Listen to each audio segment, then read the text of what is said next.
شب برات والی رات وہ رات ہے کہ اسی رات میں یہ لکھا جاتا ہے، لسٹ بنائی جاتی ہے کہ اس رات میں کتنے لوگوں کا رزق ہوگا، کتنا کتنا رزق دیا جائے گا، اور اسی رات میں فرشتے وہ لسٹ بھی تیار کرتے ہیں جس لسٹ میں یہ لکھا ہوتا ہے کہ آنے والے سال میں کتنے لوگوں کا انتقال ہوگا، کتنے لوگوں کو موت آئے گی۔ اسی رات شب برات والی رات میں یہ سارے جو ہے لسٹیں بنا دی جاتی ہیں آنے والے سال کے لیے۔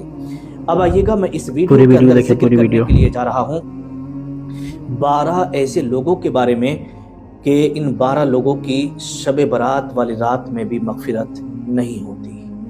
اب ایسے 12 لوگ کون کون سے ہیں کہ شب برات، اس میں اللہ تبارک و تعالی حدیث پاک کے اندر آتا ہے کہ قبیلہ بنو کلب کی بکریوں کے برابر جو اللہ پاک مغفرت فرماتا ہے، ٹھیک ہے۔ تو ایسے کون سے 12 لوگ ہیں جن کی بخشش نہیں ہوتی اس رات میں بھی؟ تو بڑے دھیان اور بڑی توجہ سے آپ سماعت کریے گا، ایک ایک کر کے آپ کے سامنے رکھنے کے لیے جا رہا ہوں۔ نمبر 1، پہلا شخص ہے شرک کرنے والا، یعنی اللہ تبارک و تعالیٰ کے ساتھ کسی کو شریک ٹھہرانے والا، اللہ کو بھی مان رہا ہے، کسی اور کو بھی مان رہا ہے، یہ ہو گیا شریک کرنا، ٹھیک ہے۔ کسی اور کو بھی اللہ کے برابر ماننے والا، معاذ اللہ، تو اسے شرک کہتے ہیں۔ تو اگر آپ شرک کر رہے ہیں تو ایسے شخص کی بھی مغفرت نہیں ہوتی، اللہ پاک ایسے شخص کو بھی نہیں بخشتا۔ نمبر 2، دوسرے نمبر پر آتا ہے بلا وجہ بغض و حسد رکھنے والا شخص، بغیر شرعی عذر کے اپنے دل کے اندر کینہ رکھتا ہے، بغض رکھتا ہے، تو ایسے شخص کی بھی اس رات میں، شب برات والی رات میں مغفرت نہیں ہوتی، اس کی بخشش نہیں کی جاتی۔ نمبر 3، تیسرے نمبر پر آتا ہے اہل حق کی جماعت سے الگ رہنے والا۔ سمجھے، بہت ساری جماعتیں وہ ہیں جو اہل حق کی جماعت سے الگ ہے، جس نے یوں سمجھے گا کہ قرآن کو چھوڑ دیا، قرآن سے الگ ہے، اہل بیت کو جس نے چھوڑ دیا، اہل بیت کو جو لوگ نہیں مانتے ہیں، ٹھیک ہے۔ اسی طریقے سے صحابہ کرام کو جو لوگ نہیں مانتے ہیں، تو اہل حق کی جماعت سے اگر کوئی شخص الگ ہے تو ایسے شخص کی بھی مغفرت نہیں ہوتی۔ نمبر 4، چوتھے نمبر پر آتا ہے زانی اور زانیہ کی بخشش بھی نہیں ہوتی اس رات میں، جب تک کہ ایسے لوگ اپنے گناہوں سے توبہ نہ کر لیں۔ زانی اور زانیہ، جس نے زنا کیا ہو، جس نے زنا کاری کی ہو، تو یہ لوگ جب تک اپنے ان گناہوں سے توبہ نہیں کریں گے تب تک ایسے لوگوں کی بخشش نہیں ہوتی۔ اب دیکھیے گا، یہاں پر میں ایک چیز آپ کو اور بتا دیتا ہوں، جو گناہ، یہ زنا کرنا یہ گناہ کبیرہ ہے، اور گناہ کبیرہ جو معاف ہوتے ہیں نا، اگر کوئی شخص توبہ کر لے تو توبہ سے گناہ کبیرہ معاف ہو جاتے ہیں، اگر کوئی شخص ایمان لے آئے تو اس سے بھی گناہ کبیرہ معاف ہو جاتا ہے، اسی طریقے سے اگر کوئی شخص حج کر لے تو اس سے بھی گناہ کبیرہ معاف ہو جاتا ہے، ٹھیک ہے۔ لیکن یہاں پر لکھا ہے کہ زانی اور زانیہ کی بھی بخشش اس رات میں نہیں ہوتی۔ اور 5ویں نمبر پر آتا ہے رشتہ داری توڑنے والا شخص بھی نہیں بخشا جاتا، جسے قاطع الرحم کہا جاتا ہے۔ بہت سارے لوگ وہ ہوتے ہیں جو رشتہ داری کو توڑ دیتے ہیں، رشتہ داری کو زبردستی ختم کر دیتے ہیں، اور رشتہ دار کو رشتہ دار نہیں سمجھتے۔ تو اللہ کے نبی صلی اللہ تعالیٰ علیہ وسلم نے اس کو قاطع الرحم کہا ہے، رشتہ داری توڑنے والا شخص۔ تو جو لوگ رشتہ داری کو توڑتے ہیں، یا جو بھی شخص رشتہ داری کو توڑے، تو ایسے شخص کی بھی مغفرت نہیں ہوتی۔ نمبر 6، چھٹے نمبر پر آتا ہے کہ ٹخنوں سے نیچے پاجامہ تکبر اور گھمنڈ کے ساتھ لٹکانے والا شخص بھی نہیں بخشا جاتا۔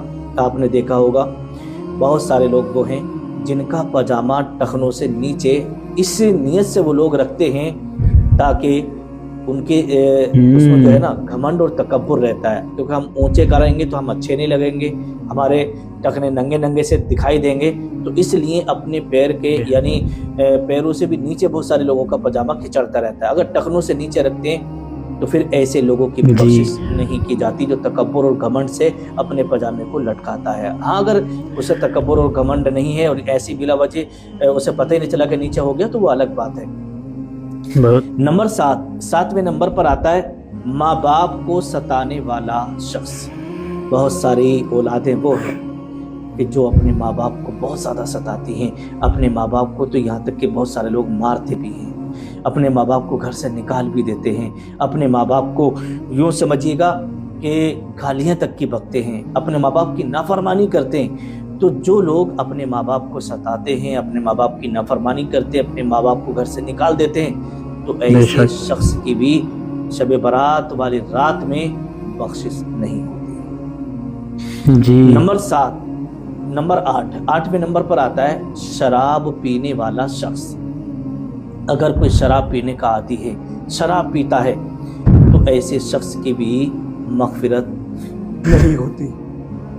نمبر 9، بے شک قاتل، جس نے قتل کیا ہو، پوری ویڈیو دیکھیں، پوری ویڈیو۔ جس نے قتل کیا ہو تو قاتل کی بھی ایسے رات میں، اس رات میں، شب برات والی رات میں مغفرت نہیں کی جاتی۔ نمبر 10، جبرن ٹیکس وصول کرنے والے شخص کی بھی مغفرت نہیں ہوتی۔ نمبر 11ویں نمبر پر آتا ہے جادوگر۔ آپ نے دیکھا ہوگا بہت سارے لوگ وہ ہیں جو جادو سیکھتے ہیں، بہت سارے لوگ وہ ہیں جو جادو کراتے ہیں، کسی دوسرے پر جادو چھوڑواتے ہیں اور جادو ٹونا کرواتے ہیں، اور جس کی وجہ سے ان کی نیت یہ ہوتی ہے کہ یہ شخص یا تو مر جائے، یا جس کے لیے جادو کرا رہے ہیں، یا اس کا گھر برباد ہو جائے، اس کا کاروبار برباد ہو جائے، اس کی دکانداری تباہ ہو جائے، یا یہاں سے چلا جائے، یہ مکان ہمیں مل جائے، یہ گھر ہمیں مل جائے۔ بس یہی ان سب چیزوں، صرف دولت کی وجہ سے یا کسی کو برباد کرنے کی نیت سے لوگ جادو ٹونا کرواتے ہیں۔ تو جادوگر اگر کوئی جادو سیکھتا ہے تو یہ بھی ناجائز و حرام ہے، انسان جو ہے ایمان سے خارج ہو جاتا ہے، ٹھیک ہے۔ تو جادوگر یا جادو کروانا یا یہ ساری چیزیں کیا ہیں،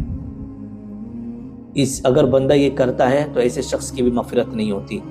نمبر 12ویں نمبر پر آتا ہے ہاتھوں کے نشانات دیکھ کر غیب کی خبریں بتانے والا شخص، ایسے شخص کی بھی مغفرت نہیں ہوتی۔ آپ نے دیکھا ہوگا بہت سارے لوگ کیا ہے، ہاتھ دیکھتے ہیں، ہاتھ پہ کی جو لکیریں ہوتی ہیں، ان لکیروں کو دیکھ کر کے بہت سارے لوگ غیب کی باتیں بتاتے ہیں، ٹھیک ہے۔ تو اگر کوئی شخص یہ کام کرتا ہے، ہاتھ کی لکیروں کو دیکھ کر کے غیب کی خبریں دیتا ہے، تو ایسے شخص کی بھی اس رات میں بخشش نہیں ہوتی، ٹھیک ہے۔ تو یہ 12 لوگوں کے بارے میں جو میں نے ذکر کیا ہے، یہ وہ لوگ ہیں کہ جہاں پر اللہ تبارک و تعالیٰ کی اس رات میں رحمت ہوتی ہے، رحمت برستی ہے، بے شمار لوگوں کی اللہ پاک مغفرت فرماتا ہے، توبہ قبول فرماتا ہے۔ تو جب تک یہ سارے کے سارے لوگ اپنے ان گناہوں سے توبہ نہ کر لیں، اللہ کی بارگاہ میں سچی توبہ نہ کر لیں اور آئندہ ہم ان گناہوں کو نہیں کریں گے، تب تک ان کی مغفرت نہیں کی جاتی، ٹھیک ہے۔ تو اللہ پاک کی بارگاہ میں دعا کرتا ہوں، مولا جتنے بھی ہمارے مرحومین ہیں، اللہ پاک سب کی مغفرت فرمائے اور ناجائز حرام کاموں سے، گناہ کبیرہ سے ہم سب کو بچنے کی توفیق عطا فرمائے۔ اگر کوئی گناہ ہو گیا ہے تو اس سے توبہ کرنے کی توفیق عطا فرمائے۔ نیچے کمنٹ میں آمین ضرور لکھ کے جائیے گا۔ السلام